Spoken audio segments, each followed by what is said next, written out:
Muy buenos días, gracias a todos los que se están uniendo a esta, la segunda parte de la charla Sistemas de Aire Comprimido. Ahorita a las 10 de la mañana tuvimos la primera parte. Si alguno de los que está acá no pudo participar de esta primera parte, eh, muy posiblemente para la próxima semana vamos a tener las charlas ya cargadas en el canal de YouTube de la Universidad Fidelitas.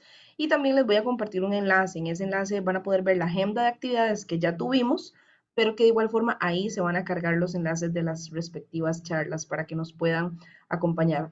Este día corresponde a la segunda parte de las actividades de la carrera de Ingeniería Eléctrica, Electromecánica y Telecomunicaciones. Dando inicio con la charla, me permito presentarles al facilitador. Él es el ingeniero Álvaro Fonseca. Él es ingeniero en materiales, egresado del Tecnológico de Costa Rica, con 5 años de experiencia en el mercado de ventas e instalación de compresores. Es gerente técnico del grupo Flotec para Costa Rica, encargado de selección, recomendación y estudios de aire, desarrollador de proyectos llave en mano.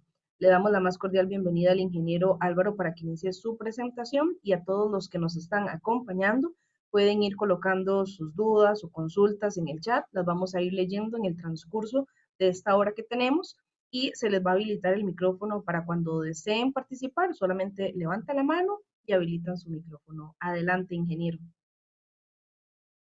Muchísimas gracias. Vamos a compartir la pantalla.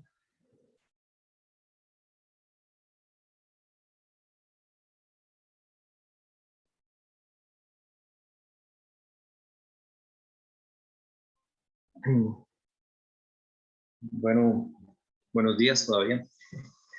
Lo último que vimos fue el tema de compresores de pistones. Ahorita vamos a continuar con lo que son los compresores de tornillos. Seleccionamos estos dos tipos de compresores porque son los compresores que más podemos encontrar, o las tecnologías que más se encuentran en el país, más vemos en la industria. No significa que no existan otros tipos de tecnologías. Tenemos compresores tipo scroll, tipo uña, entre otras. Pero las más importantes tal vez, o el 80% de los compresores son o compresores de pistón o compresores de tornillo. Ingeniero, Entre los, ¿sí? permiso, si gusta lo puede colocar en modo presentación. Ah, perdón. No se preocupe. Ahora sí se está viendo.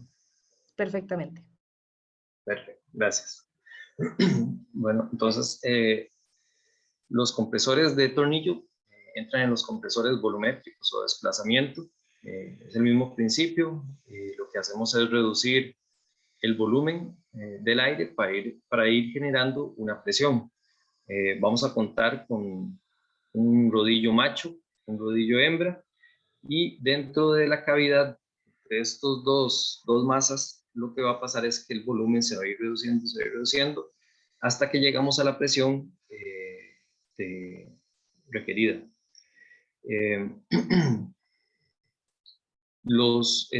Tenemos compresores de tornillos tipo libres de aceite, que no son lubricados, y compresores con inyección de aceite, que son lubricados. Podemos ver cómo los tornillos se entrelazan entre sí, y lo que tenemos es un sistema de transmisión mecánica de motor hacia los tornillos. Uno va a ser el dirigido y otro es el que dirige. En otras palabras, un tornillo me le va a dar el torque, el motor, y el otro le va a transmitir el torque al otro tornillo. ¿Sí? Esto es un esquema de un compresor de tornillos. Lo que vemos al lado derecho es el motor en la parte superior, y en la parte inferior la unidad compresora. Este motor es un motor de imanes permanentes. Esta es una nueva tecnología que ha ido desarrollando Atlas Copco. Este compresor o este motor es enfriado por el mismo aceite de la unidad. No requiere de un abanico para enfriarlo, y normalmente se utiliza para compresores de velocidad variable. donde podemos variar la velocidad de los tornillos para así regular el flujo o la entrega de aire y también tener un ahorro energético.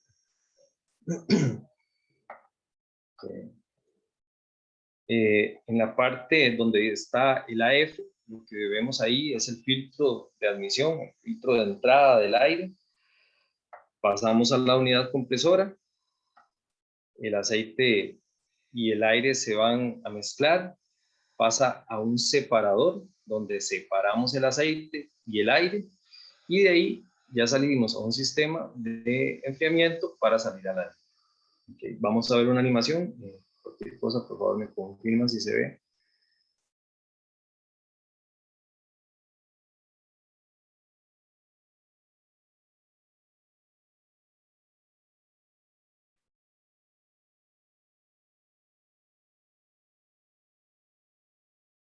Ok, ¿están viendo la animación en este momento? Sí, señor. Ok.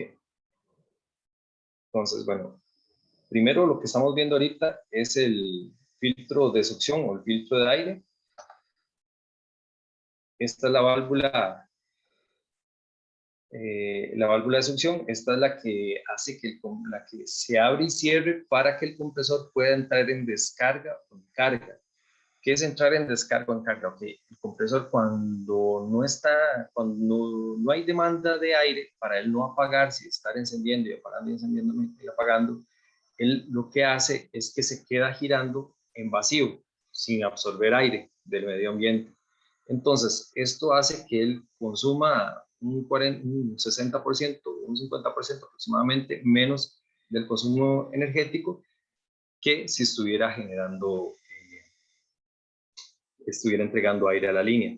¿Qué es lo que pasa cuando está en este momento el compresor? Bueno, que nos está consumiendo energía menos de, obviamente, de lo que consume cuando está trabajando, pero no está entregando aire. En este momento el compresor, digamos, es ineficiente. Esto es un compresor carga y descarga.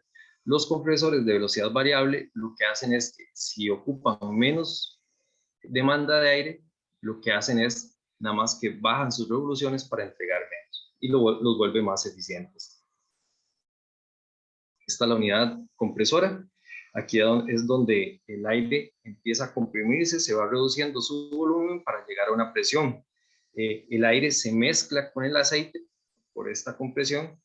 Entonces, de ahí tenemos que pasar, bueno, esta es una válvula de no retorno. Esta válvula principalmente lo que no permite es que si hay un apagón y el tornillo se apaga, en el lado de la entrada de aire vamos a tener un vacío. Entonces, y en el otro lado vamos a tener una presión. Entonces, si se apagara repentinamente el compresor, lo que va a pasar es que el aceite y el aire todo va a salir por la admisión. Vulgarmente, como nosotros decimos, el compresor se vomita. Esto pasa si esta válvula no funciona, la válvula de no retorno. Después tenemos el separador de aceite, que es un filtro que lo que hace es que separa el aire del aceite. Como les dije, en la unidad compresora, el aire se va a mezclar con el aceite y van a ir los dos unidos. En este filtro se hace la separación de una parte del aceite, no toda, hay una parte que sigue con el aire y va hacia la línea.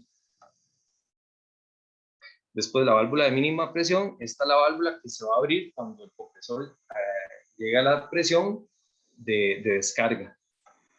Y el aftercooler es donde se enfría el aire, digamos, por esa reducción de volumen que se le hace y ese aumento de presión, también lo que pasa es que se calienta, aumenta su temperatura.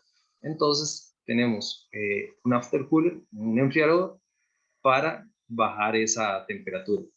La temperatura de salida del aire del compresor va a ser 10 grados, entre 10 y 15 grados arriba de la temperatura ambiente. Vamos a ver la animación. Aquí va el aire, va entrando, pasa a la unidad compresora.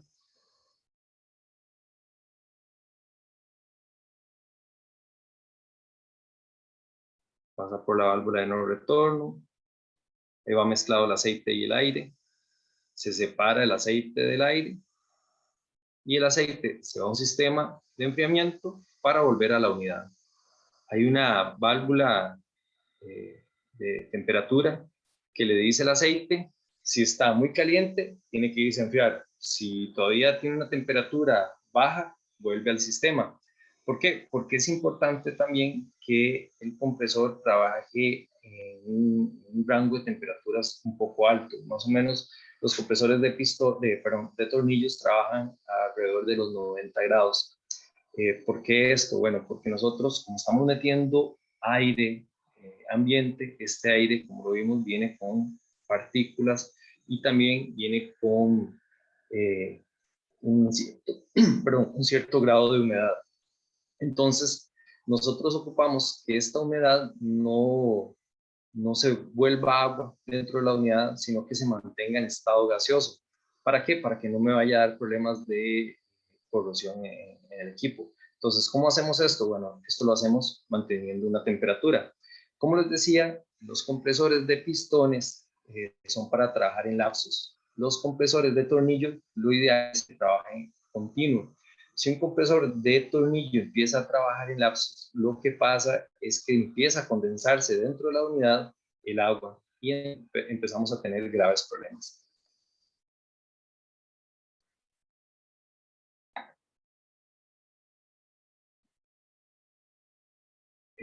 ¿Alguna pregunta con este video?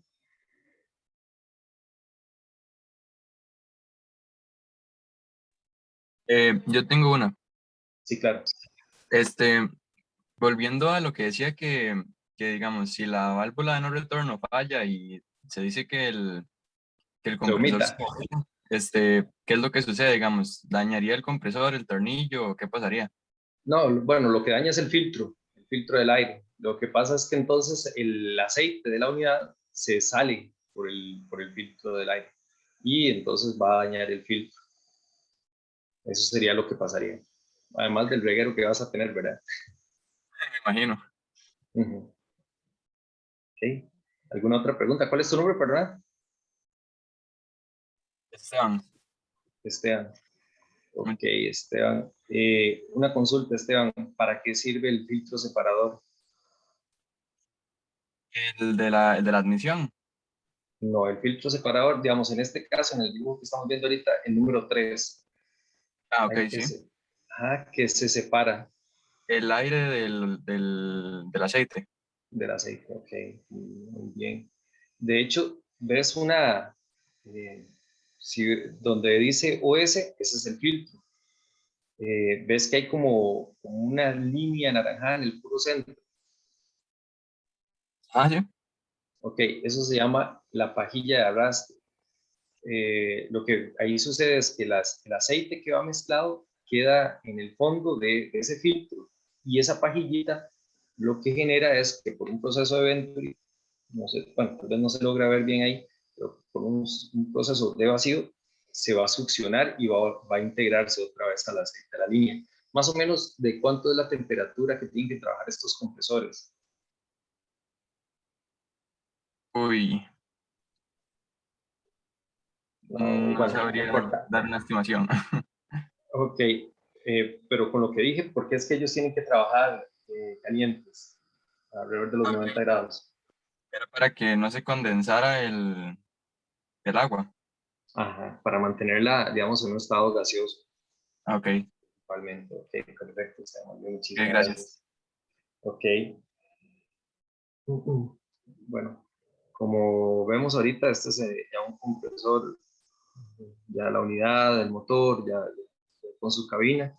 Entonces, bueno, los elementos que tenemos es el filtro de aire, ¿verdad? La unidad compresora. En este que estamos presentando ahorita trae un variador de frecuencia.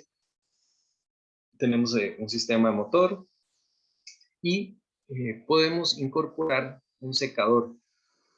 Voy a volver un segundito. En este modelo, en este esquema que estamos viendo, aquí no hay un secador. Aquí lo que hay es un aftercooler, un enfriador, y no tenemos el sistema de secado. Entonces, aquí cuando el aire sale, todavía sale con un porcentaje de humedad alto. O digamos, el punto erosivo que el aire tiene es alto. ¿Alguien sabe qué es el punto de rocío o han escuchado algún momento hablar decir esa palabra?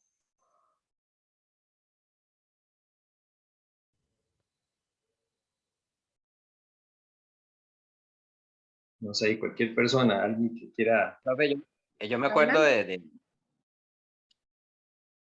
¿no? Juan, me parece tenía la mano levantada. Adelante. Sí, gracias.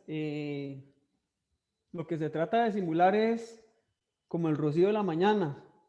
Ajá, está Entonces, bien. lo que se hace es que con un compresor refrigerativo se pone el evaporador a 3, 4 grados centígrados Ajá. y a esa temperatura, entonces como que la humedad ambiental empieza a condensarse. Entonces prácticamente como que empieza a llover en el evaporador. Entonces de esa forma se extrae la humedad del aire. Ujú.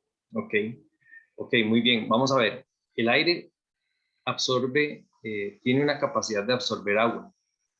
Eh, Esta capacidad va a estar dada por dos factores.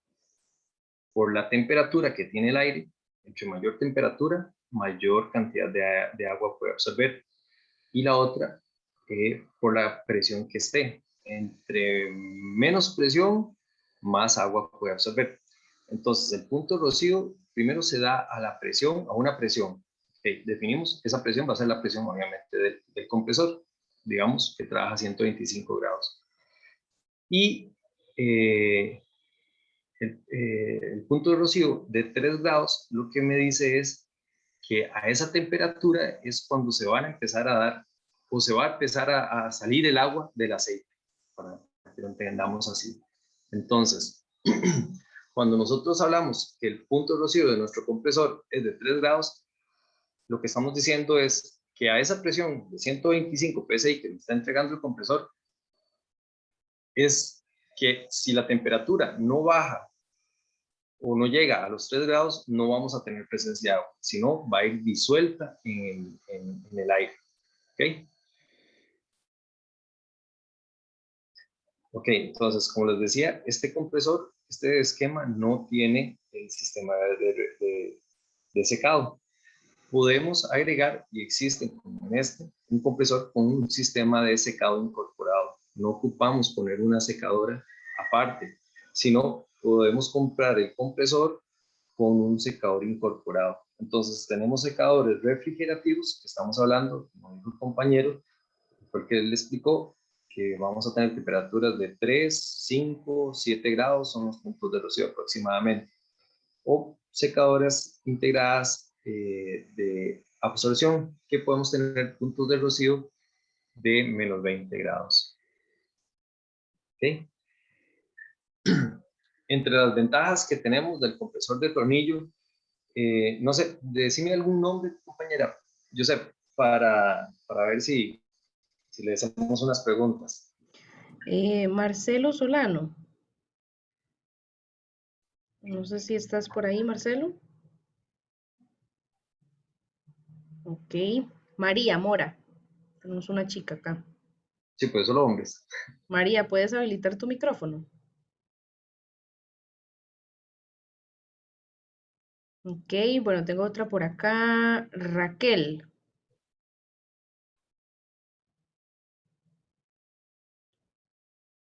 Bueno, vamos a ver. Daniel Rodríguez, ¿puedes habilitar tu micrófono?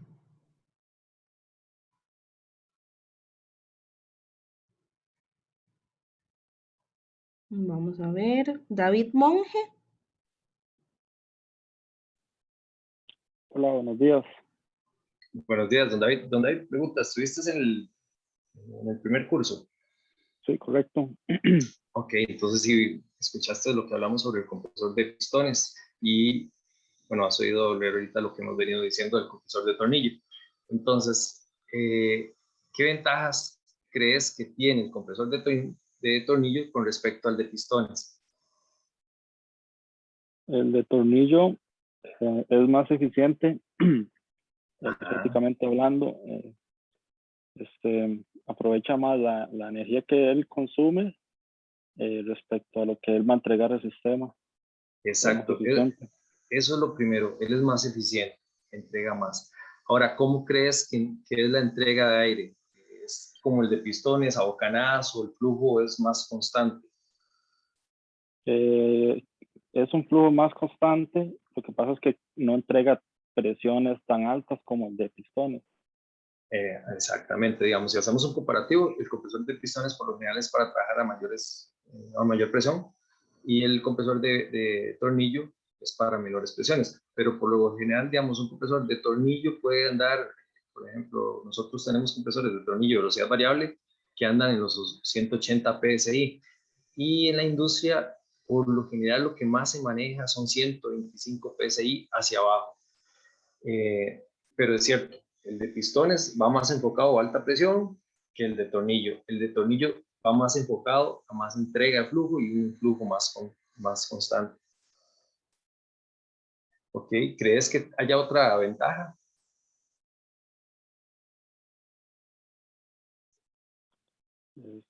Bueno, creo que sería eso, más que todo que se puede utilizar en labores de constante trabajo. Perfecto, exactamente. Esa es otra gran ventaja que tiene el compresor de tornillo. Que si nosotros tenemos una empresa que trabaja 24 horas, el compresor va a tener que trabajar 24 horas. Entonces no podemos meter un compresor de pistones, deberíamos meter un compresor de tornillo. ¿Okay? Por eso es que el compresor de tornillo se utiliza más en industria que el compresor de pistones. Ok, perfecto, muchísimas gracias. Muy bien. Ok, entre las desventajas, perdón, que podemos encontrar en un compresor de tornillo, es realmente la desventaja mayor es que es un compresor que no se utiliza para trabajos pausados. Si va a tener pocas horas de uso, no es recomendado tener un compresor de tornillo, sino más bien tener un compresor de pistones.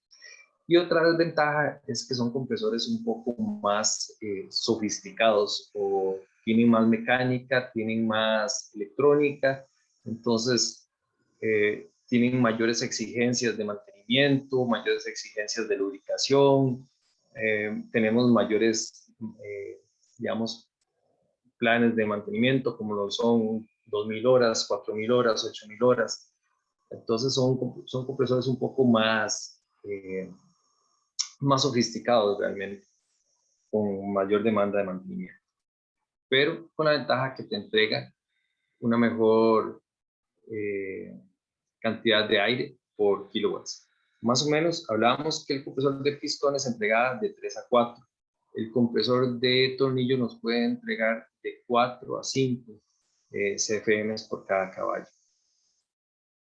¿Okay? Entre los compresores de tornillo que podemos encontrar, como les comentaba, están los lubricados y los libres de aceite. Esta gama que dice Z, bueno, no dice la T, pero son ZT, perdón, todos los que son Z son compresores libres de aceite. Entonces podemos encontrar tipo PAC, que es un compresor de aire básico, no trae secador, no trae variador de frecuencia, digamos, es la versión más básica. Podemos encontrar los Z, los Fuel Future, que son compresores que vienen con un secador refrigerativo o un secador de absorción integrado. O también tenemos los de velocidad variable, ¿verdad? Que era como el primer esquema que les comenté, que es un compresor que no va a entrar en descarga, sino es un compresor que lo que va a hacer es que va a regular su velocidad dependiendo de la demanda de la planta. También Permiso, tenemos los de... disculpe. Juan Gómez nos pregunta por acá, ¿los de tornillo les podemos hacer overhauling con los respectivos kit? Y los de pistón son más de cambiar toda la unidad. ¿Es correcto esto? Sí. Vamos a ver, el compresor de pistones, por lo general, cuando ya la unidad está dañada, lo más frecuente, lo más normal que se ve es que se agarra la unidad, se quita y se pone una unidad nueva. Casi incluso que es más barato que ponerse a cambiar pistones, bielas y todo eso. Entonces, por lo general, lo que se hace es quitar la unidad y poner una unidad nueva. En los compresores de tornillos existen kits de reparación. nosotros overhaulamos, nosotros sí damos el servicio de overhaul de las unidades. No sé si te queda clara la pregunta. Dice, cuando dice absorción, ¿está hablando de los regenerativos? Sí.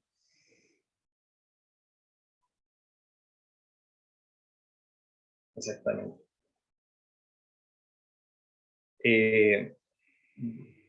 Dice, gracias, todo claro. Ok, perfecto. Lo del tema de absorción o regenerativos, se llaman regenerativos porque son dos torres. Una se está regenerando, o sea, está sacando el aire que absorbió, por eso se llaman de absorción. Está quitando el aire, el agua que absorbió, y la otra está dando el sistema secado. Por eso se llaman regenerativos, pero también el proceso que hace es un proceso de absorción. Ok. ¿Alguna otra pregunta? Bueno, creo que por el momento no tenemos. Okay. Bueno, no sé si me regalas un nombre, alguien que quiera seleccionar un compresor, como lo hicimos el de pistones, yo doy. Vamos a ver. Iván Rodríguez. Iván, ¿estás por ahí?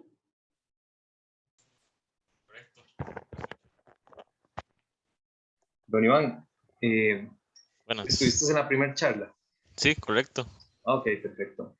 Don Iván, si yo te digo que ocupo un compresor, yo te voy a decir que la demanda de aire en mi planta anda alrededor de los picos máximos de 90 CFM y podemos llegar hasta 50 CFM.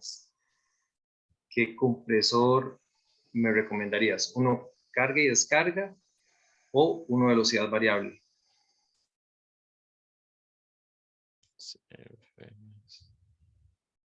No veamos modelos ahorita, sino con el tema de que uno entra en carga y descarga y el otro lo que hace es que modula, varía su entrega.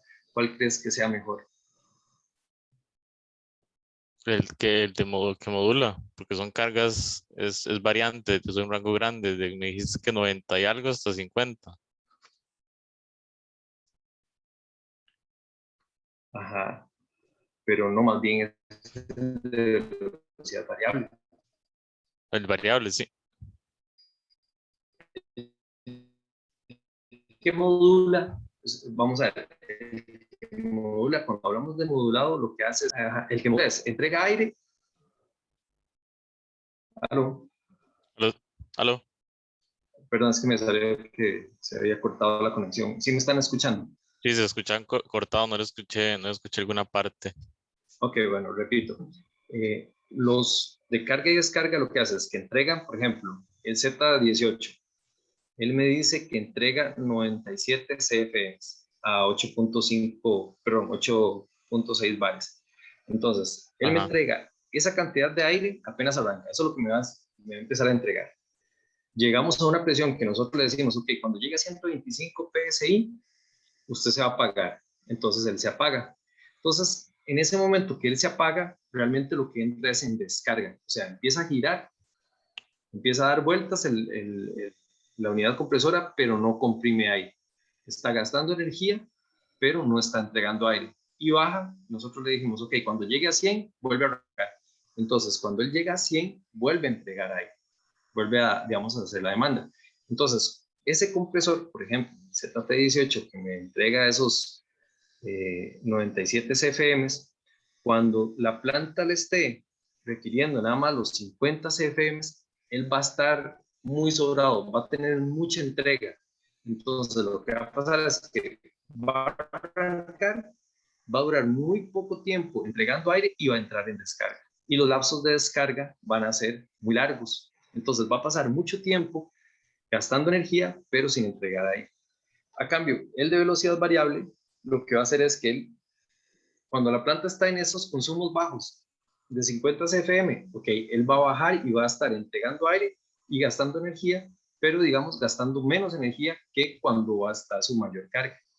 Entonces va a tener un comportamiento, digamos, hablando de la parte energética, beneficioso para la empresa. ¿Por qué? porque va a entregar aire, pero va a gastar aire, perdón, va a gastar energía a medida que ocupa la planta del aire, no gastando energía sin entregar nada. No sé si me entendiste el concepto, la idea.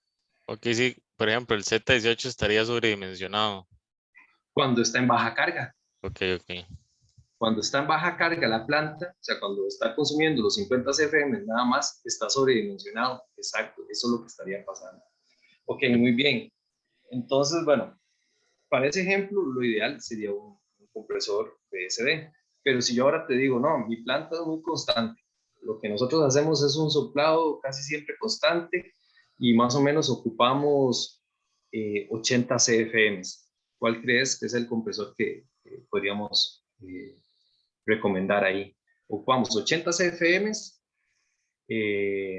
datos de placa y a una presión de 125 psi. ¿Cuál compresor me recomendarías?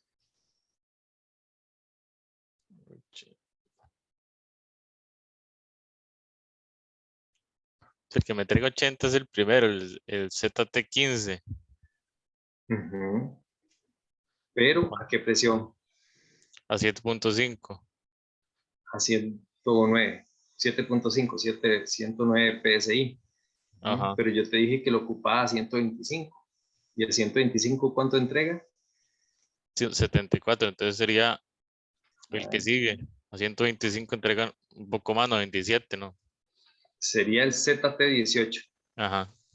que entrega a 125 PSI, entrega un poco más de aire, entrega 97 97. Perfecto, perfecto, ¿no? Ok, no sé si te quedó claro este ejercicio. Sí, correcto. No, muy claro. Ok, listo. Vamos a seguir. Ok. Bueno, ahora vamos a hablar sobre lo que son las hojas CAGI. CAGI significa Compressor Air and Gas Institute. Entonces, este es un instituto que lo que se dedica es a hacer fichas técnicas, digamos así, de los compresores de las diferentes marcas. Entonces, nosotros lo que vimos ahorita fueron fichas o manuales de los compresores que son hechos por los fabricantes. Este instituto nos da, digamos, estos valores de entrega, presión, consumo energético y todo esto, pero son estudios hechos por ellos. Entonces, cuando ustedes quieren o, sí, cuando requieran comparar un compresor de una marca con un compresor de otra marca, lo mejor es venir y buscar estas hojas. ¿Por qué? Porque ya no es lo que dice el fabricante, ya no es lo que dice en el papelito del manual, sino ya es un instituto aparte que hace estudios y que te da, digamos, los valores que ellos, valores reales de los equipos. ¿Ok? Entonces, lo más importante, este es el formato que están viendo ahí para todas las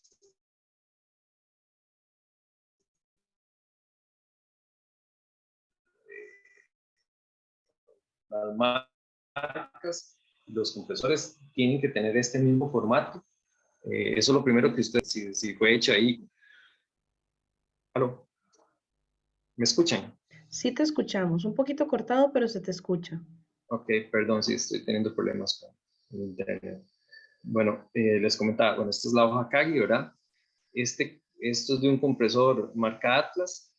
Aquí podemos ver, digamos, lo primero que vamos a encontrar es quién lo fabrica, que es Atlas Copco. Después viene el modelo del compresor, que es un GA37 BSD Plus y viene a 175. Ok, lo que nos dice es GA significa que es un compresor de tornillo con inyección de aceite. 37 nos indica los kilowatts del motor y BSD, que es de velocidad variable. Después podemos ver que viene marcado con una X donde dice Air Cooler, que es enfriado por aire o podría ser enfriado por agua, ¿verdad? En este caso es enfriado por aire.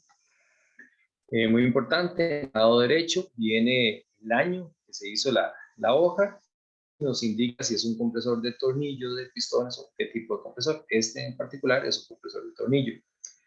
Después viene la presión de operación, ¿verdad? Que dice que son 102 PSI. el tamaño del motor, que son 50 HP, y la eficiencia, muy importante, del motor. Cuanto mayor sea la eficiencia, mejor va a ser, digamos, su consumo, su relación de entrega aire-consumo energético. Después, el tamaño del motor de ventilación y el porcentaje también. Más abajo podemos ver donde viene ya lo que es la entrega de aire de este compresor. Y como es un compresor de velocidad variable, vemos que son diferentes entregas. Empieza en 243 FM y tiene un mínimo de 31 FM. Entonces, este compresor me va a consumir 49.1 kilowatts, entregándome 243.4 CFM en su, digamos, en su mayor carga. En su menor carga nos va a consumir apenas 7.3 kilowatts para entregar 31.4 CFM.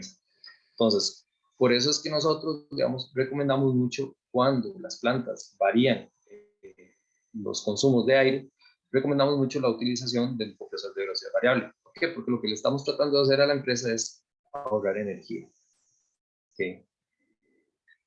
Esta es una hoja igual Kagi, pero la diferencia es que este es de un compresor carga-descarga. Entonces, como podemos ver, no tenemos ese cuadrito, vamos a ver en el primero, donde nos indica, digamos, las diferentes entregas y los diferentes consumos. Sino, en este solo tenemos un consumo. Ok, en esta hoja igual vemos el fabricante, el modelo, si este nos indica que es inyectado, que es enviado por aire, y nos indica que entrega 145.1 CFM. Ok, ¿a qué presión? A 125, donde dice Full Load Operation Pressure. Esa es la presión de operación y esa es la presión que nos están dando este dato de CFM.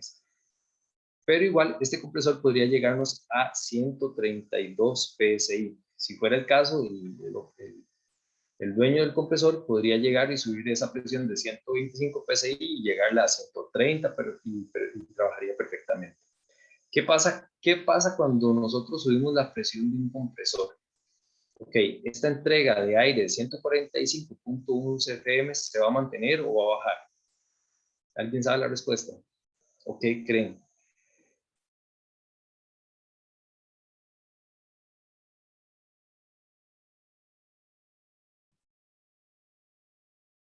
No sé si me ayudas ahí con algún nombre, por favor. Vamos a ver. Juan Carlos Jiménez, ¿nos escuchas? Sí, les escucho. Don Juan Carlos, ¿cómo estás? Muy bien, ¿usted? Bien, por dicha. Ok, ¿qué crees que pasa cuando nosotros le subimos la presión de operación a un compresor? ¿Qué pasa con la entrega? ¿Aumenta o disminuye? Definitivamente creo que la entrega aumenta porque estamos comprimiendo más aire, hay más volumen disponible. Ok, vamos a ver. Lo que va a pasar es que disminuye. ¿Por qué va a disminuir? Porque el compresor va a durar más comprimiendo ese aire, entonces te va a entregar menos volumen.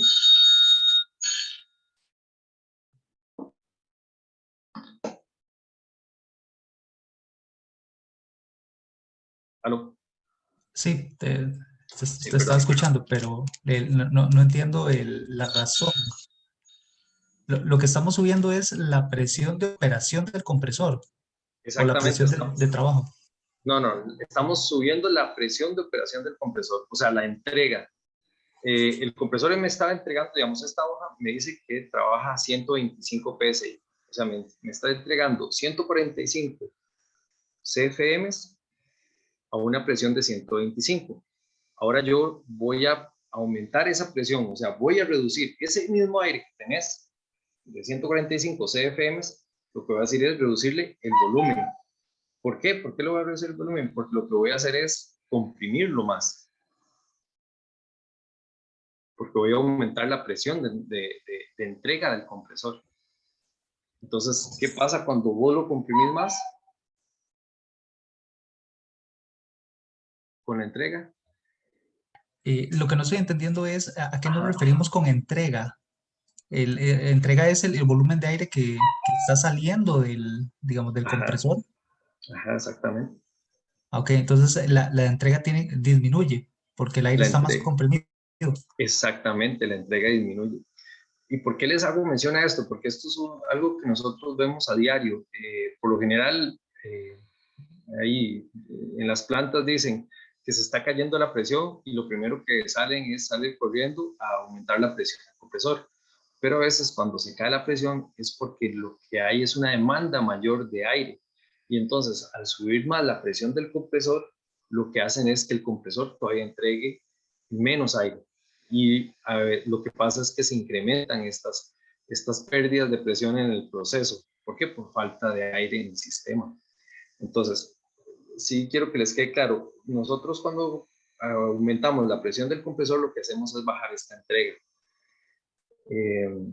Lástima que no la tengo aquí, pero si vos comparas el mismo compresor, este GA22, con un compresor GA22, pero a 150 PSI, lo primero que vas a notar es que la entrega de aire disminuye. Y si lo comparas este de 125 a 100 PSI, estas mismas hojas Kagi, y ves la entrega de aire del compresor, lo primero que hace es que aumenta, va a tener mayor. Entonces, si aumento la presión de trabajo de mi compresor, ¿verdad? Del compresor, lo que hago es que disminuye la entrega de aire. Los CFMs que entrega se bajan. Si bajo la presión de trabajo, aumenta la entrega del compresor. ¿Ok? ¿Queda claro? Sí, me queda claro. Muchas gracias. Perfecto. Ok. Te voy a hacer otra pregunta. Vamos a ver. Este compresor, ¿te acuerdas que te dije que este no es de velocidad variable? Este lo que hace es que entra en descarga, ¿verdad? No sé si ves ahí donde dice el punto 10.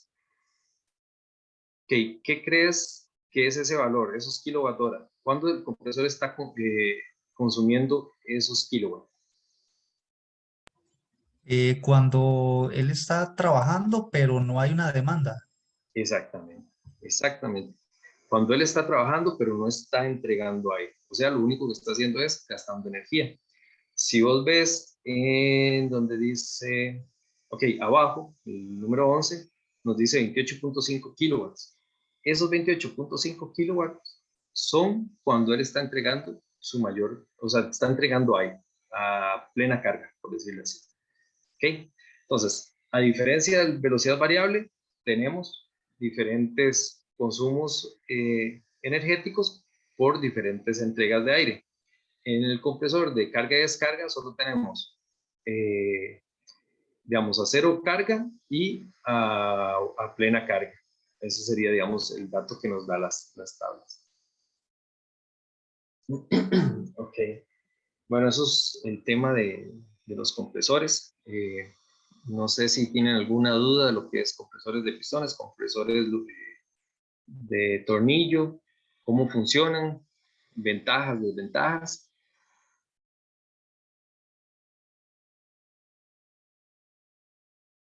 Si no, seguimos. Creo que podemos seguir. Ok. Bueno, ahorita vamos a seguir con lo que es un poquito, vamos a hablar sobre lo que es la calidad de aire. Entonces, digamos, dependiendo de las plantas tienen diferentes requerimientos en cantidad de aceite, partículas, cantidad de agua que pueda ir en la línea. No es lo mismo si vamos a utilizar el aire para inflar una llanta, que si va con aceite, si va con agua, si va con partículas, no genera ningún problema, a que si estamos generando un implante mamario y tenemos que meter aire comprimido y va a estar en contacto con el producto final, y este va a ser, bueno, es un implante. Entonces, al final de cuentas, ocupamos que no puede ir aceite, no puede ir partículas, no pueden ir bacterias, no pueden ir partículas, ¿verdad? Entonces, para esto existe una norma, que es la ISO 8573-1, que esta norma lo que nos dice, digamos, son las diferentes calidades que podemos tener con estos tres parámetros que les he mencionado: partículas, humedad y aceites. Y después están las diferentes normas o métodos para hacer las pruebas, digamos, si es aerosoles, si es vapores, si es agua. Okay. Entonces, cuando hablamos de la 8573-1, estamos hablando, digamos, de toda la norma, y cuando hablamos de la 8573-2, 4, 5, estamos hablando de los procesos de medición. Okay. Entonces, cuando un cliente nos pide nos solicita una calidad de aire, lo ideal es que lo haga por una norma. Como vengo diciendo, lo ideal es la ISO 85. ¿Cómo se lee la norma? Okay, la norma está compuesta de 3 números. El primer número nos va a indicar las partículas que son permitidas, las partículas sólidas que van a ser permitidas en el aire. El segundo número nos va a indicar el punto de rocío, que ya les expliqué. El punto de rocío es a la temperatura en la cual podemos empezar a ver gotas de agua a esa presión. ¿Okay? Y después está la cantidad de aceite, la concentración de aceite que se permite en la línea, en el aire disuelto. ¿Cómo hacemos para llegar a estos números? Bueno, con procesos de filtración y secado, o incluso con el compresor. Si ocupamos una norma clase 0, donde no podemos tener partículas o concentración de aceite, lo que vamos a utilizar es un compresor libre de aceite. Cuando tengamos partículas, una clase, por ejemplo, si tenemos un número 2, 3, 2, que es una norma muy normal, lo que tenemos es el 2, el primer 2, nos va a decir que las partículas que están entre 0.1 y 0.5 micrones no pueden superar los 4000. Cuando están entre 0.5 y 0.1 no pueden superar las 6000, perdón, 400.000, 6000, y cuando está entre 1 y 5 no pueden superar las 100. Ok. Y después, un punto de rocío 4, que es muy normal, sería que la temperatura son 3 grados. Y después, si tenemos el tercer número, es el 2, nos indica que la máxima concentración de aceite que puede estar disuelto va a ser menor a 0.1 miligramo por metro cúbico de aire. Ok, no sé si les quedó claro. Alguien que quiera, si yo le doy un número, que él me diga más o menos de qué parte estoy hablando. No sé si me ayudas con un nombre, por favor. Claro que sí, vamos a ver. Marco Bolaños, ¿nos escuchas, Marco? Ok, María Mora. María, ¿nos escuchas? Oscar Martínez. Buenos días, sí, acá estoy. Gracias, Don Oscar. Oscar, ¿todo bien? ¿Qué tal? ¿Todo bien?